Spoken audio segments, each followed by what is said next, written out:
silsila buñ doon amal ruduud ci waxu waa ji nekk suñu kanam bi téeméeri kaamil parce que juróomi téeméeri kaamil juróomi téeméeri rëbb la waaw gannaaw li nga fi waaw comme appliqué woo ko kay comme appliqué woo ko te boo ko jàngee mu rëbb la nga jàng ko 120 mu rëbbaat la 20 nga jàng ko 1000 mu rëbb la 1000 waaye cheikh ni benn salaatu faatiha yàlla julli ci yow benn fukki yoon moo gën nga jàng 1000 kaamil mu rëbb la waaw mais loolu il faut ñu leeral ko mais suñ koy wax dañ koy dagg duñ la wax ni lii la wax dañuy départ ni la nee na benn kaamil benn salaatu faatiha moo gën nangam salaatu faatiha julli ci yonte bi rek la mënut a weesu lu julli ci yonte bi sallallahu alayhi wa sallam loolu nag moo waral di ngay weddi nit yàlla moo tax Seydi Hadj Malick ni yaa ayyuhal munkiru alaka sanja yow miy weddi est ce que am nga poids bi ngay peesee ki ngay weddi duñ tolloo sax wa innahu jaala shariat xam nga balwaay shariat ñetti téeméer ak fukk ak juróom-benn fukk la ñetti téeméer ak juróom-benn fukk ñooy balluwaayu sharia wa innahu jaala sittina min baadi salaasu miatin tuftina moo doon nee na soo maîtriser wul balluwaayu sharia yi waroo cee weddi benn waaw c'est clair léegi nag kon nag di nga weddi nitu yàlla fekk na la mu wax sa niveau moo tax sëñ Tuubaa daf ni kalaamul awliyaa la so afhum fa innahum hum wa ana c'est-à-dire waxi nit yàlla man xaw ma nu mu demee te xam nit yàlla xam nit yàlla parce que nee na lakinnama maarifatul wali asaabu min maarifatil ali xam wali moo gën a jafe xam yàlla fuuf parce que ndax li annahu jalla wa ala zahara bila xafaa in anda kulli man nazar yàlla dafa feeñ ci ko xool xam ne kii ma yàlla mais nit yàlla bi nga nekk ak yow bii am tajallu yoo am yu nit yàlla am na ñu am tajallu yoo am yi am nañu am tajallu yu zuhur di nga gis nit yàlla buy lekk ci mbalit fekk tajallu yoo am yi la yegg na ngi ci biir lawhul mahfuz comme ni xale bi mokkal fatiha de tari fatiha soo xaru nañ di dal ci téere boobu jawaahirul maani ak ngeneel yu mu indi salaatul fatihi ak jawharatul kamal yu mel noonu dem nañ ba xam ni nit ñi ñu ngi commencé di sulli mbóot yi ci nekk ñu ngi commencé di indi mbir yi ci nekk xam dafa wuuteeg alquran ak sunna mu leer léegi ba ñu xamee loolu nag léegi wax ji la ñuy jéem a layal ne wax ji lii la ci namm ak lee la ci namm léegi moom nag ci layal ba muy layal wax ji dafa ne cheikh lu tax mu wax loolu mooy ndax yonente bi sallallahu alayhi wasallam moo ne rubba qaari al quran wal quranu yalaanuhu bëri na kuy jàng alquran te alquran mu ngi koy rëbb te comme que alquran da koy rëbb comme balaa muy jàng alquran di ko rëbb na dem jàng salaatul fatihi léegi salaatul fatihi boobu muy jàng moom dina ci am tiyaab bu ko jàngee de tolloog alquran 6000 fois léegi wax nañ ci loolu parce que déjà moom xadis bu mu sukkandiku pour layal waxu cheikh boobu xadis bi warul rubba qaari al quran wal quran yalaanuhu bëri na amaana nit dina jàng alquran fekk alquran mu ngi koy rëbb xadis bi warul al-Ghazali moo ko toxal ci Ihya Ulumuddin jëlee ko ci Anas te amul chaîne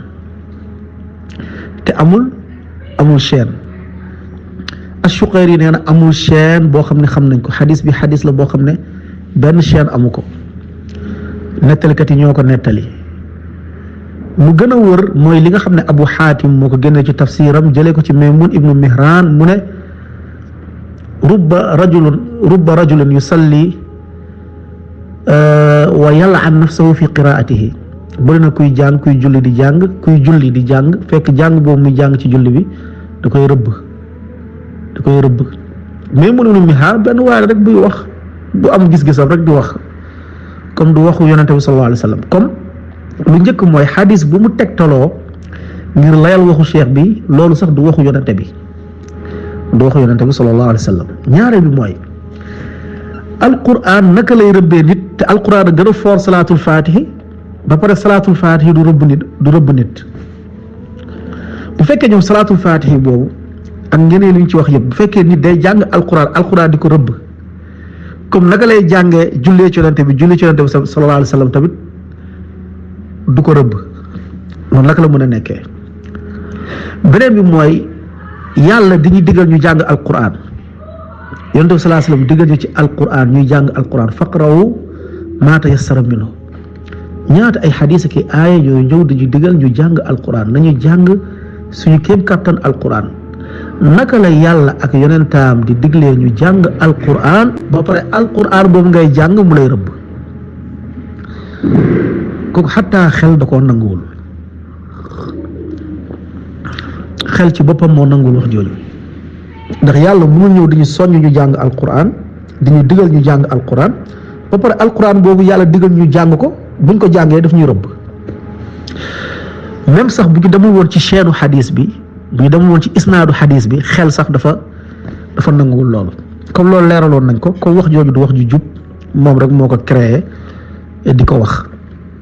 léegi nag li ma waxoon keroog laay waxaat balaa may dugg tey ci lënt yi mooy ñoom nee nañ cheikh nee na su ma waxee ab wax mu wuteeg alquran sunna na ngeen ko peese ci peese charia bu dëppoo ak charia ngeen jël bu dëppoo ak charia ngeen bàyyi waaye ñoom amul benn waxu cheikh bu wuuteeg charia ñu sànni ko amul wax ji kay ñoom dañ koy jéem a layal wax ma rek benn wax bu cheikh wax ci jawharatul ci jawahirul maani ñoom ñu ne njuumte la comme ñoom foofu respecté yu sax waxu cheikh foofu comme loolu warul ñetteel bi mooy salaatul faatihi ak ngeneel yuñ ci def ci boppam bokkut ak julli ci yonente bi xam nañ ko yonente bi salaa sallam jàngal na ko bu ko ibnu mas'ud ba mu ko laajee kayfa nusalli alayka dafa ne qulu allahumma salli ala muhammadin wa ala ali muhammad kama sallayta ala ibrahim wa ala ali ibrahim wa barik ala muhammadin wa ala ali muhammad kama barakta ala ibrahim wa ala ali ibrahim jeex na mu sax ci yonente bi mu ne ku julli ci man benn yoon yàlla dina julli ci yow fukk mu sax ci yonente bi sallallahu alayhi wa sallam ku julli ci man benn yoon yàlla dina julli ci yow fukki yoon loolu sax na waaye salaatul faatihi bokkul salaatul faatihi dañ ne benn peram boo ko wirdee day tolloog nga jàng alquran 6000 fois comme bu ko jaawaleeg julli ci yonente bi bu yonente bi jàngale ngeneel yii nga tudd amu ci. أعوذ بالله السميع العليم من الشيطان الرجيم بسم الله الرحمن الرحيم وصلى الله وسلم على سيدنا محمد الفاتح لما أغلق والخاتم لما سبق ناصر الحق بالحق والهادي إلى صراطك المستقيم وعلى آله حق قدره ومقداره العظيم السلام عليكم ورحمة الله تعالى وبركاته mbokki jullit yi ñëwati ci benn vidéo indi ay leeral parce que dafa nekk benn sujet boo xam ni daanaka nekkul sujet boo xam ni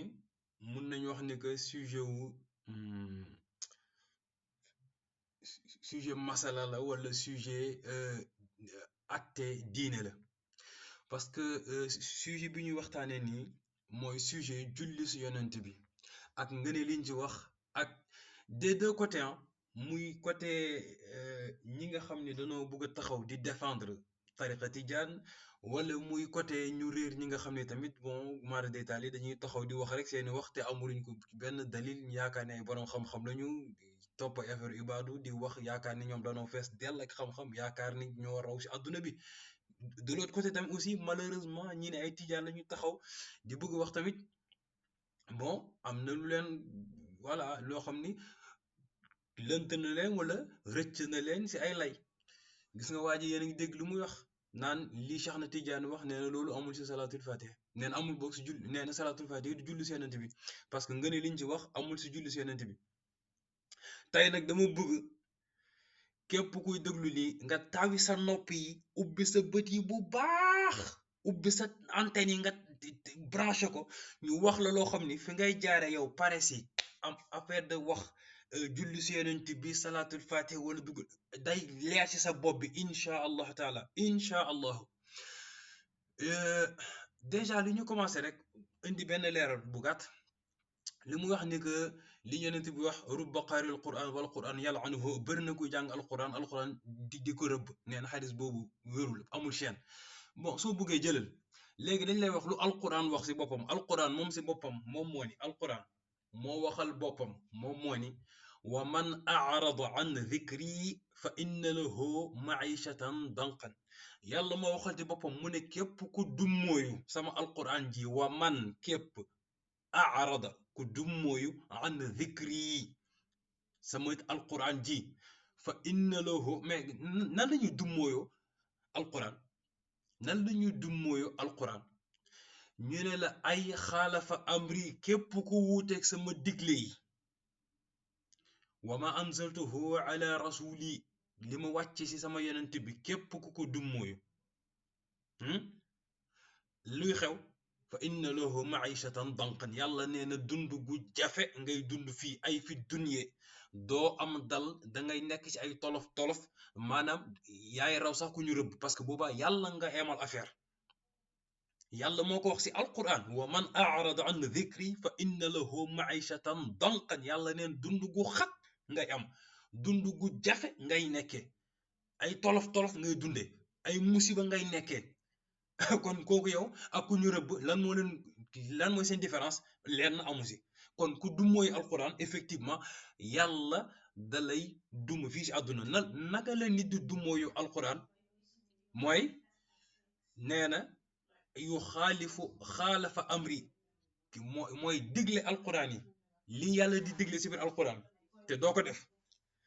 bu yàlla digle mbir si alquran yow nga koy dummóoyu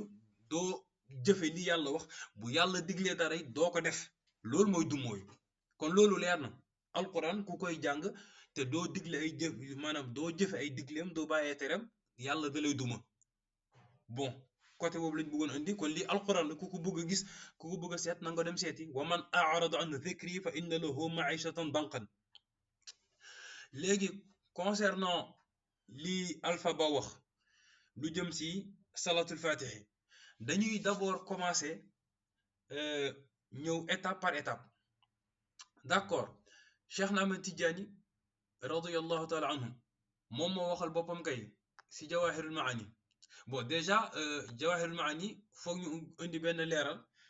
pour wane ni que jawahirul maani Cheikh Ahmed Tidiane moom moo ijaazal Seydi Ali Harazim Barrada si jawahirul maani parce que nit ñi dañu yaakaar ni Seydi Ali Harazim Barrada moo jug rek di waxal boppam gis nga lii téere bi jawahirul maani la xam ma indi war ko sax si page bu njëkk bi comme ça mu leer jawahirul maani wa bulughil amani fi faydi Seydi Abil Abbas Tijani radiyallahu anhu lil allamati al arif billahi Seydi Ali Harazim al Barrada kon muy nii ñu delluwaat ci page bi ma nekkoon léegi aywa page bi lan lay jàngale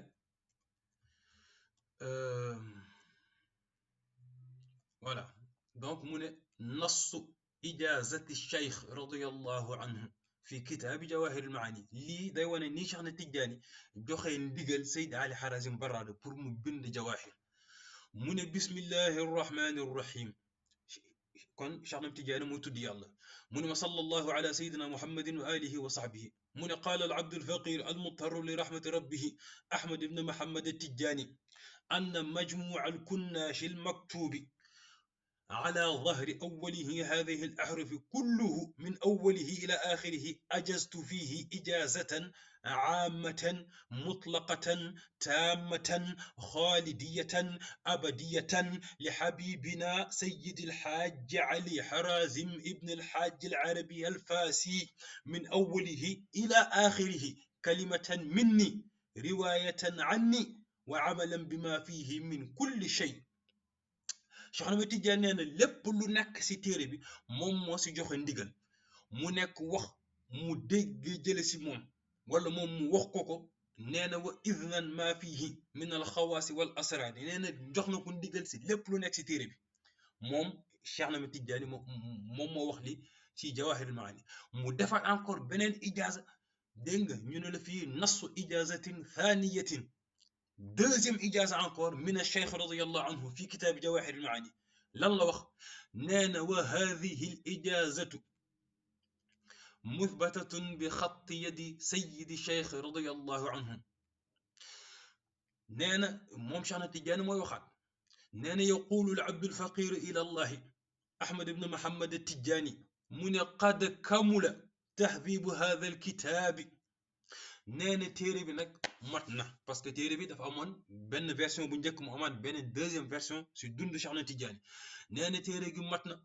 lan la si wax mu ne déggal fii bi riwayatin anna wa samaa'i minna nee na Cheikh na nee na Seydi Ali Harazim Barrada mu ngi riwaaye téere bi jële ko si moom mu ngi ko déggee jële si ko si moom dégg nga mu ne fala jarama anna al amala fihi ala hadihi al nusxati al maktubi ala axiriha hada al rasm Cheikh na Tidiane nee na version bu mujjee bii génn nee na bii lañu war a jàpp bii lañu war a jëfe bii Seydi al Harazim bi mu mujjee bindaat mu ne wa anna maa siwaaha min an nusx raajiatun ila hadihi nee na yeneen nusxa yu njëkk yi nee na yeneen nusxa maanaam yeneen version yu jiitu yëpp bii fii la ñuy delluwaat bii mooy nekk seen version finale mu ne wa kullu ma fiha mimma yuxaalifu hadihi nusxata yajibu tarkuhu Cheikh na Tidiane nee na lépp lu nekk si beneen version jawahir boo xam ne wuute na ak version bu mujj bi dafa war ñu bàyyi ko mu teg si mu ne lan moom Cheikh na Tidiane mu ne wa ajaztu fi jamii ma fiha raawiyaha anna mu ne Cheikh na Tidiane na ajaztu mu ne joxe naa maanaam ijaazal naa ko jox na ko autorisation si lépp lu nekk si téere bi mu ne raawiyaha anna mu ne ko ki ko jële si ñun nag mooy kan sayyidi mu ne sang bi alxaaji Ali Harazim jaamiaha moom moo ko jële si ñun moom moo ko dajale mu ne id kullu ma fiha mu ne ndaxte lépp lu nekk si téere bi am lay naahu alayhi ñun ñoo ko dicté jeex na kon lii c'est clair léegi lan la Cheikh Ahmed Tidiane wax si salaatul fatih mu ne wa amma fadlu salaatil fatih lima ughliq moom Seydi al Harazim Barrada fii mooy nettali li Cheikh Ahmed Tidiane wax si salaatul fatih bu njëkk dafa doon sikkër beneen salaatul maanaam dafa doon sikkër salaatul fatih mu dem ba gis beneen salaat boo xam ni bu bëri doole la kon mu bàyyi boobu dellu maanaam mu bàyyi salaatul fatih dem si salaatu boobu mu jékki-jékki yenent bi ne ko na delluwaat si salaatul fatih yaa ngi dégg lu tax lan moo waral loolu mu ne fa axbarani mu ne yenent bi moo ko xamal ne ko awalan bi anna al marrata al waxidata minha mu ne benn yoon ci salaatul fatih taadilu kon fii ñu def benn pause baatu taadilu la wax taadilu taa ayin taa tànk taa bi taa ñaari tomb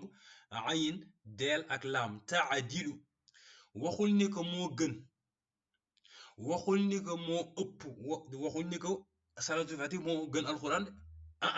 dafa ni taadilu mooy lan dina yamook dina am ci yool ci récompense mu ngi mel ni xadis bi yenent bi di wax ni que ñetti yoon suuratul ixlaas dina tolloo dina yamook kaamil bi yépp loolu xadis la est-ce que loolu mooy firi ni que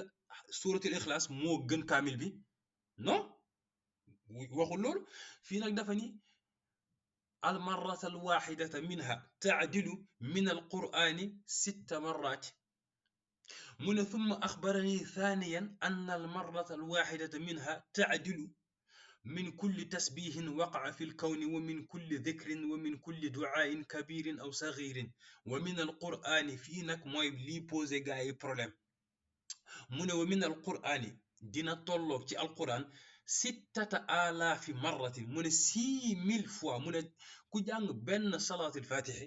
nga jële ko nag si ndigal la moom dina tolloog nga jàng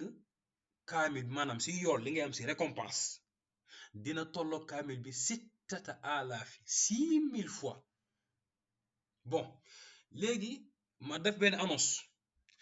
lii 6000 fois bi Cheikh Ahmed Tidiane dafa baax joxe le minimum du minimum du minimum du minimum du minimum boo jëlee minimum bi nga diviser ko par ay milliards loolu la Cheikh Ahmed Tidiane wax 6000 kaamil dañuy dugg si alquran dugg si sunna ñu wone waxu Cheikh Ahmed Tidiane bi parce que kat bu ñu fàtte ne que Cheikh Ahmed Tidiane moom moo waxoon ni ida sami'tum anni shay'an fa zinuhu bi mizani shar'i fa in waafaqa fa'malu bihi wa in xaalafa fatrukuhu mu ne bu ngeen déggee ñu waxal ma benn wax na ngeen ko peese si balance charia loolu nag la ñuy def tey dañuy dugg si balance charia alquran ak sunna ñu xool waxu Cheikh Ahmed Tidiane bi nan la nekkee si biir alquran ak sunna mu ne sababu wax ji annahu su'ila radiyallahu anhu dañ ko laaj moom Cheikh Ahmed Tidiane ayukdabu alayk est-ce que dinañ la fenal est-ce que dina am ñu mel ni alphaba ñuy ñëw ay 2 siècles après yow yoo xam ni jànguñu jonguñu jàngaanuñu jongiwuñu di la fenal mu ne aha kay mu ne naam xaala naam mu ne fa zakarahu mu wax ji mu ne su loolu amee nag ku mel ni ñoom Alpha Ba bu ñëwee ne li mu wax tegul si charia jóg leen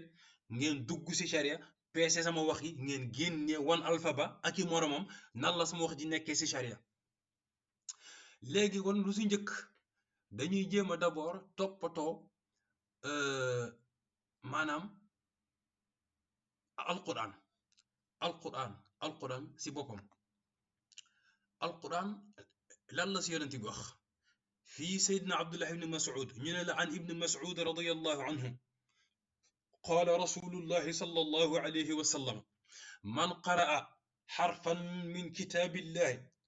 falahu min xasanatin mu ne wal xasanatu bi ashri amthaliha laa aqulu alif laam miim xarf walakin alif xarfun wa laamun xarfun wa miimun xarfun yonent bi nee na fii boog Seydina Abdullah ibn Mas'ud moo ne yonent bi nee na képp ku jàng benn xaraf man qaraa xarfan képp ku jàng benn xaraf ci téere yàlla bi di nga am yiw yonent bi nee na yiw nag benn yiw fukk lay konte bi ashri amthaliha yonent bi nee na laa aqulu mu ne waxuma alif laam miim xaraf la de comme ni ngay jàngee baqara alif laam miim dhalika alkitaabu la rayb déedéet yonent bi dafa ni alif laam miim du xaraf de mu ne alif xaraf la laam xaraf la miim xaraf la kon déjà boo waxee alif laam miim rek am nga 30 yiw parce que bu nekk 10 la aywa te xadis bii nii ñu jàng ni nee nañu rawahu at-Tirmidhi fii sunanihi donc boroom xam-xam bu ñuy wax at-Tirmidhi moo ko génnee ci téereem bi tudd sunan ñu ne la wa saxaxahu moom Tirmidhi nee na xadis bi saxiix la ñu ne la wa saxaxahu aydan wéral na ko tamit aydan al cheikh al albani wax na ni xadis bi wér na péng bien xadis bi nan lañ ko waxee ci français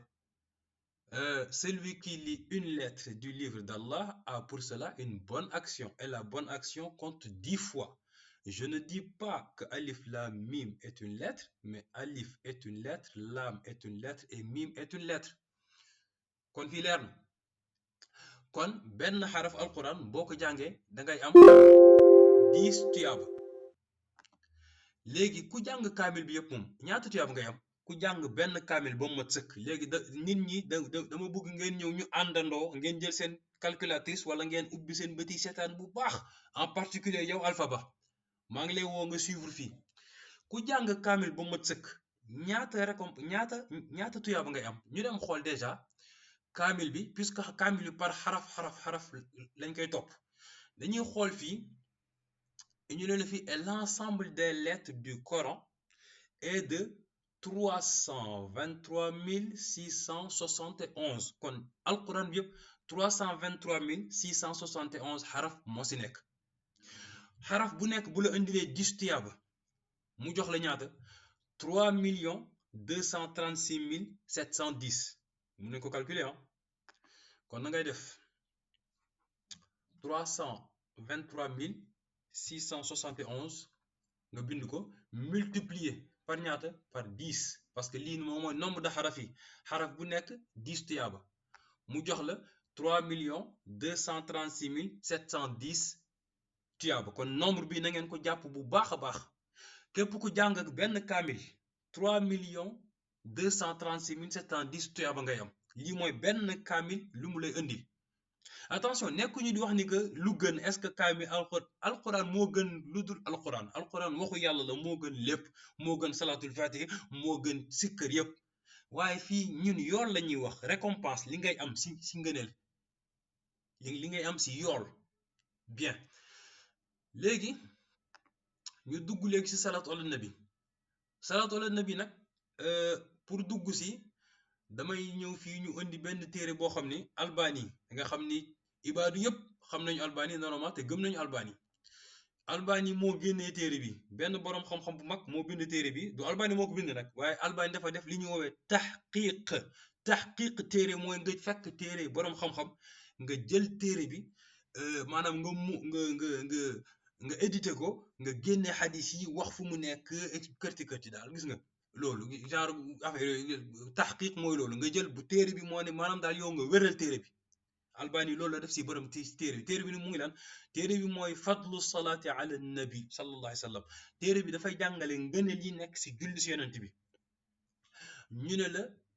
taalif bi kan moo ko taalif al imaamu Ismail ibn Ishaq al qaadi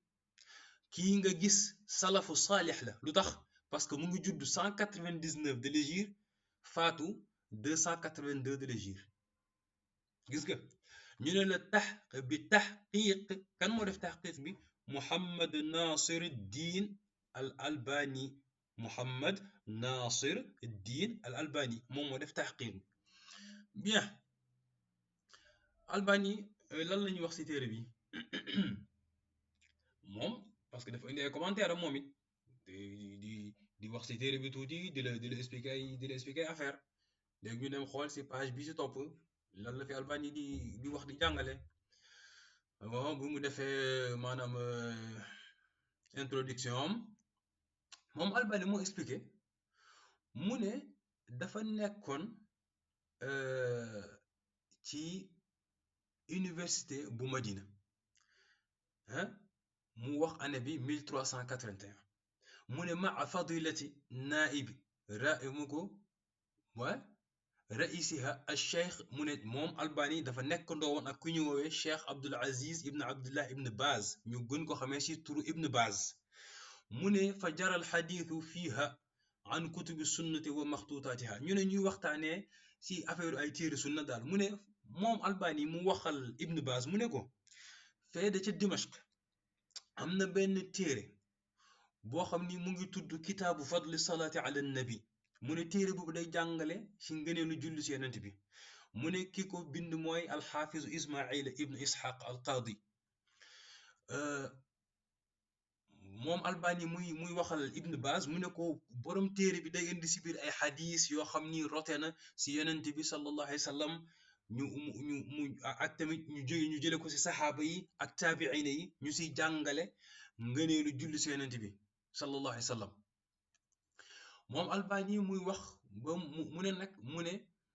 fa qaala xafidahu llah mu ne Ibn Baz ne ko laallahu laa yujadu fihi min almawduaati wal xuraafaat mu ne Ibn Baz ne ko xëy na kon téere boobu puisque ki ko bind daanaka salaf la kon kenn du fa fekk ay xadis yu ñu fent ak wala ay waxi dof daal mu ne mimma yujadu aadatan fi kutubil fadaili wa raqaiq mu ne yi nga xam ni xadis yu wérul yi ñuy fekk yi nga xam ni ay yu ñu fabriqué la yu ñuy fekk en général si téere ngëneel yeeg yu mel noonu mu ne aw naxwa hada min al kalaam mu ne daal wala mu wax lu mel nii daal si wax mu ne fa qultu moom Albani mu tontu ko mu ne ko li ma la mën a wax daal mooy mu ne maanaam li ma fàttaliku mu ne te moom nag gëj na xool téere boobu mu ne annahu laysa fihi shay'un min dhalik Albani nee na yii Ibn Baz tudd yëpp maanaam xadis yu ñu fent ak yu ñu fabriqué ak yoo xam ne ay waxu dof neen amul lenn lu fa nekk mu ne Ibn Baz ne ko kon baax na bu maanaam su année bi jeexee maanaam su école bi tëjee ba nga dellu Dimashq incha allah mu ne na nga xoolaat téere bi su fekkee li nga wax nii noonu la ba nag ñu koy na nga ko yónnee ku ñu woowee Cheikh Az-Zahir moom na ko édité ala nafqatina si sunu alal Albani nee na bi année bi jeexee ba mu dellu Dimashq mu dem dugg si maanaam ci université ba mu ne bi mu xoolee téere bi mu vérifié waat téere bi puisque da ko gëjoon a gis mu ne mu vérifié waat ko mu ne fa wajadtuhu mu ne ma fekk kama kuntu azunnu walhamdulillah mu ne téere bi ma ko xoolee ni ma ko fooge woon laa ko fekk ma si ay waxu dof fekk ma si ay xadis ñu fent ak yooyu waaw léegi ñu xool Albani lu muy wax si introduction bi rapidement balaa ñuy jàll parce que dafa am lu ñu soxla dafa am fu ñu war a dem moom Albani léegi muy wax fii mu lay indil expliqué di la expliqué daal moom mooy kan ki bind téere bi en fait c'est qui ko kan la mu ne al muallifu maanaam kii bind téere bi waaleykum salaam mu ne kii bind téere bi mu ngi tudd Ismail ibn Ishaq al Qadi Ismail ibn Ishaq al Qadi la tudd mu ne wa huwa al imaamu cheikhul islam mu ne kooku mooy imaam cheikhul islam kon cheikhul islam ngeen ñi ko xamul jàngee ni du ibnu Taymiya rek lañ koy woowee Abu Ishaq Ismail ibn Ishaq mu ne moom mu ngi cosaanoo fan Basra al Basri mu ne al Basra mu ne al Basri thumma al Baghdadi moom waa Baghdad la mu ne al Xaafid saaxibu tasaanif mu ne moom boromu taalif yu bari la mu ne wa cheikhul malikiya wa alim mu ne moom sëriñ boo xam ni si ngiru limaam Malik si la bokk mu ngi bokk si ngiru limaam Malik moo tax mu ne la cheikhu malikiya kon mu ngi bokk si ngiru limaam Malik te mu nekk fayit boroom xam-xam kon Albani mu ngi sukkandiku si téere nit koo xam ni non seulement si ngiru limaam Malik la bokk te boroom xam-xam bu mag la te xaafiz la xaafiz mooy koo xam ni mokkal na lu jëm 100,000 ba 200,000 wala ëpp ko ci ay xadis loolu la ñu woowee xaafiz bien léegi moom Albani dafay conseiller maanaam dafay conseiller nit ñi si lu jëm si salaatu ala nabi kon mu ngi lay wax moom lan la lay conseiller ci salaatu ala nabi moom Cheikh Albani nag soo gisee ma koy tudd c'est parce que ibaadu yi wala ñi ñu woy wahabiye ñu bari si ñoom xam nañu Albani te gëm nañ ko te wóolu nañ ko voilà kon nit ki sooy wax ak moom danga koy waxal xëy na peut-être nga tuddal ko ku mu xam puisque xamul ñu bari kon cercle restreint bi mu nekk foofu nga koy indil nga koy tuddal ñooñu voilà moom Albani nag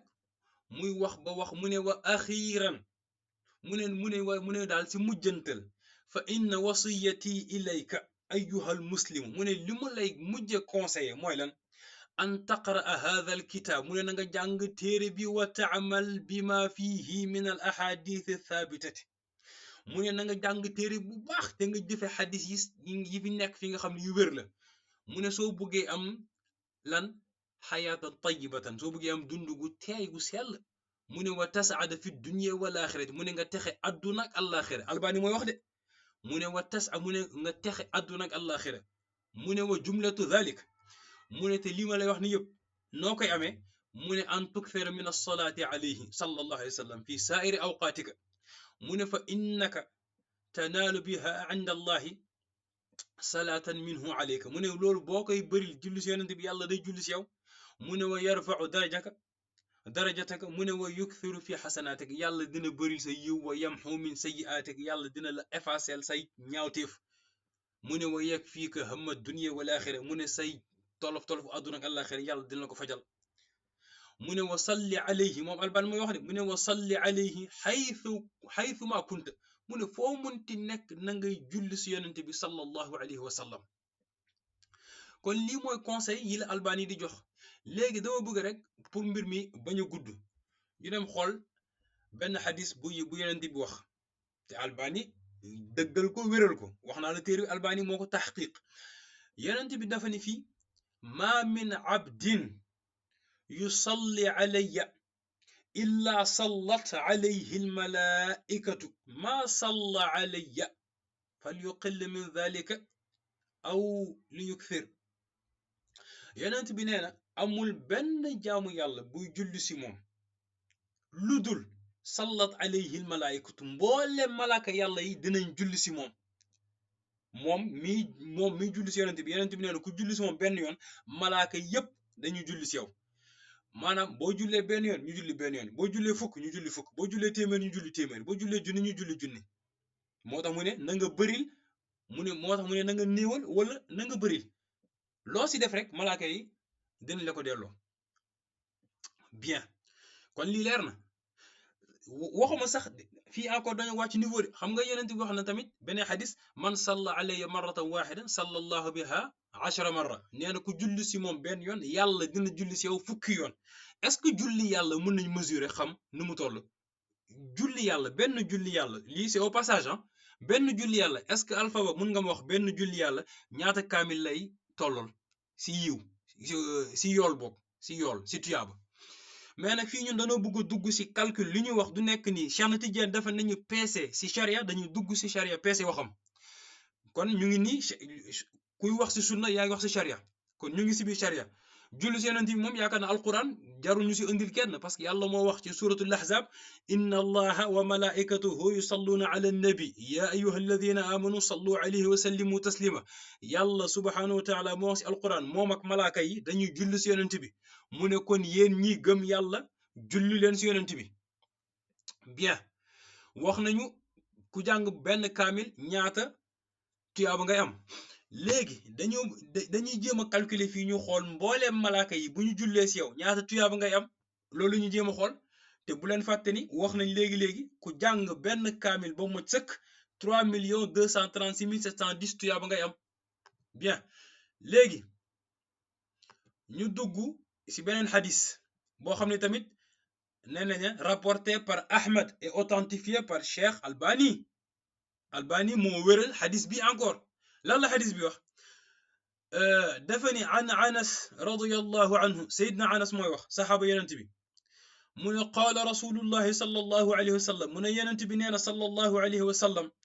al baytul ma'muur am na benn néeg bu tudd bayt al ma'muur néeg bu ñu dundal ba al baytul ma'muur mu ne fi samaai saabiati bayt boobu fu mu nekk mu ne ci juróom-ñaareelu asamaan mu ne yadxuluhu mu ne néeg boobu dina ko dugg yadxuluhu kulla yawmin bés bu nekk dina ko dugg 70,000 malakin bés bu nekk 70,000 malaaka dinañ dugg si néeg boobu thumma laa yacuuduuna ilayhi xatta taquuma saa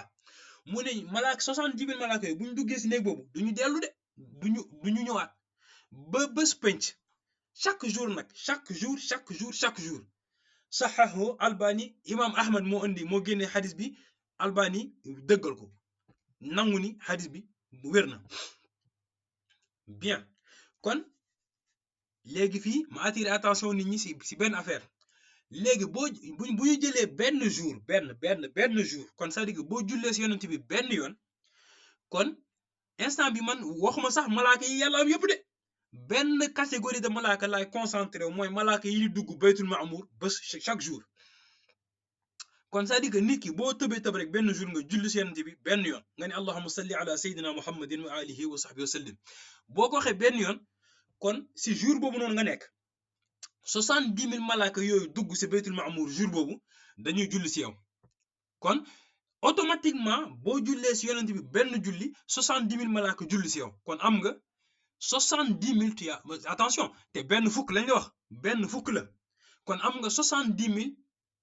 tuyaaba au minimum am nga 70,000 tuyaaba si benn julli boo julli si yonent bi mais léegi ñun lan lañu bëgg nombre de malaaka yi dañuy compter nombre de malaaka léegi ñu xool bi si benn mois ñaata malaaka ñooy dugg si baytul ma'mur si benn mois ñu jël suñu calculatrice ñu def 70,000 lii par jour la nga multiplier ko par 30 muy le nombre de jours si benn mois kon mu jox la ñaata malaaka kon c'est-à-dire que baytul ma'mur chaque mois 2,100,000 malaaka dinañ fa dugg parce que chaque jour 70,000 su mois bi jeexee 2,100,000 malaaka dinañ dugg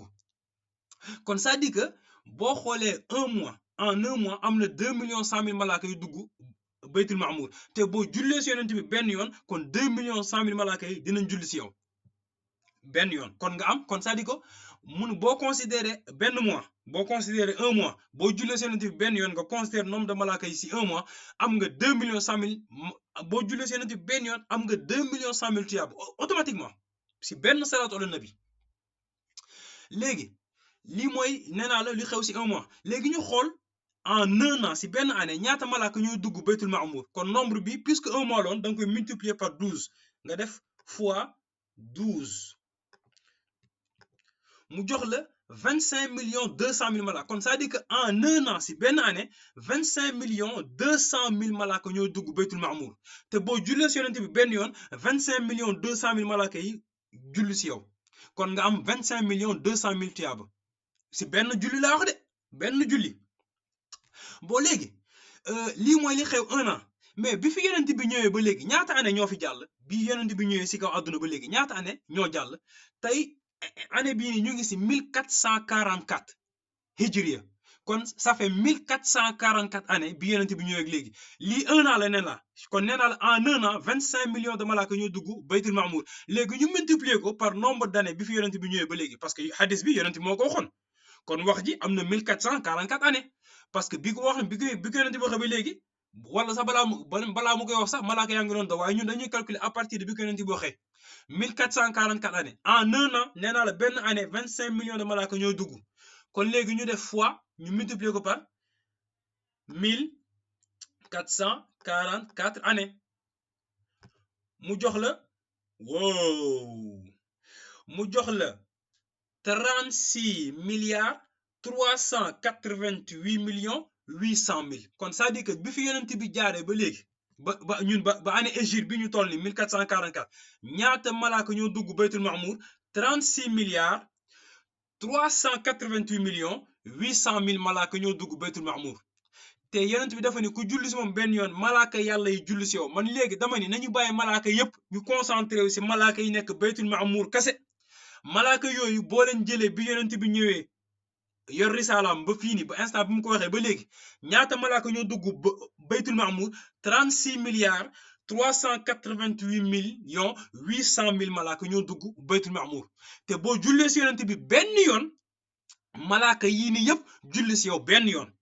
te benn julli malaaka benn julli bu nekk fukk tiyaaba la kon nombre bi da nga koy multiplier waat par 10 encore attention lii nombre de malaaka yi malaaka bu nekk indi la 10 tiyaaba kon ñu defal léegi fois 10 encore fois 10 mu jox la ñaata xoolal 363 milliards 888 millions 363 milliards 888 millions kon c'est-à-dire que boo jullee si yonent bi benn yoon benn salaatu ala nabi boo ko defee da nga am au minimum 363 milliards 888 millions de tuyaaba au minimum laa wax minimum nee naa la Cheikh Tidiane bu waxee ni que da ngay am 6000 kaamil si yool te léegi sànq wax nañ ne que ku jàng benn kaamil boo wàccee benn kaamil da ngay am 3 236 710 tuyaaba kon mun nañu wax bu leen neexee ñu arrondir ñu dem au maximum ñu wax benn kaamil 4 millions de tuyaaba la benn salaatu ala nabi 363 milliards 888 millions tuyaaba léegi may laaj Alpha Ba dans 363 milliards ñaata 4 millions nga am si biir ñaata 4 millions ñaata yoon nga si mën a génnee 4 millions 4 millions 4 millions 4 millions muy kaamil ñaata kaamil nga si mën a génnee ëpp na parce que 1 milliard 1000 millions la 1 milliard 1000 millions la kon même su fekkoon 1 milliard kese nga bugg si génnee ay 4 millions di nga si génnee 25 di nga ko si génnee 25 millions de fois dégg nga parce que boo defee 25 millions non qu'est-ce que je raconte ëpp na ko parce que 1 milliard 1000 millions la 1 milliard 1000 millions la aywa te 4 fois 25 100 kon 4 fois 250 moo lay jox 1000 kon ça dit que da ngay def 205 pour 1 milliard rek boo jëlee 1 milliard rek 250 millions de kaamil nga si mën a am boo jëlee 1 milliard donc boo ko jëlee 250 millions de kaamil nga si génne parce que si biir 1 milliard xoolal 1 milliard 250 millions 4 fois la voilà moom moo lay jox 1 milliard kon ndekete boo ko diviser par 4 boo diviser milliard bi par 4 250 ngay am si biir 250 millions kon léegi kon ndekete nga gis ni que benn salaatu ala nabi lu mu lay indil si tuyaaba ëpp na ay 363 milliards si biir 363 milliards yi mun nga si am ay milliards yi kaamil en fait kon Cheikh Tidiane bu la waxee benn salaatul fatihi mais attention bu ñu duggee si salaatul fatihi day gën a graawaat encore parce que salatul fatihi dafa la ñaan dafay ñaan yàlla na julli si yonent bi mais na jullee si moom xaqa qadrihi te qadru yonent bi mooy degré yonent bi kenn xamu ko parce que yonent bi moom moo waxal boppam ana sayyidu waladi aadama mu ne man maay sangu doomi aadama yi moom yonent bi sallallahu alayhi wa sallam à partir du moment bi mu nekkee sangu doomi aadama yi kon moom mooy gën gi mindeef parce que yàlla wax wala qad karramna bani aadama yàlla ne li mu bind yëpp doomu aadama la si gënale te yonent bi nee na li doomu aadama yëpp moom moo si gën kon finalement mindeefu yàlla yëpp doomu aadama moo si gën doomu aadama yëpp yonent yee si gën yonent yëpp yonent bi moo si gën sallallahu alayhi wa sallam mooy sayyidina muhammadu rasulullahi kon moom puissance am dépassé na malaaka yi dépassé na yonent yi dépassé na mindeefu yàlla yëpp loolu mooy xaq qadru yonent bi te dépassé na loolu ñun bokk si lii lañu mën a natt or boo jëlee salaatu ala nabi bu du salaatul fatiha nee naa la 363 milliards de tuyaaba nga si am kon boo jëlee salaatul fatiha daf koy gën a garaaw parce que doole bi day multiplier encore kon nga jàngee si ni lii la Cheikh na Tidiane wax ku jàng benn salaatul fatiha mu wecc 6000 kaamil justement foofu mu ngi lay wanaale doole kaamil parce que Cheikh na Tidiane dafa xool gis na ni lii ëpp doole si àdduna bi mooy kaamil mu wax la kon benn salaatul fatiha lu muy wecc si kaamil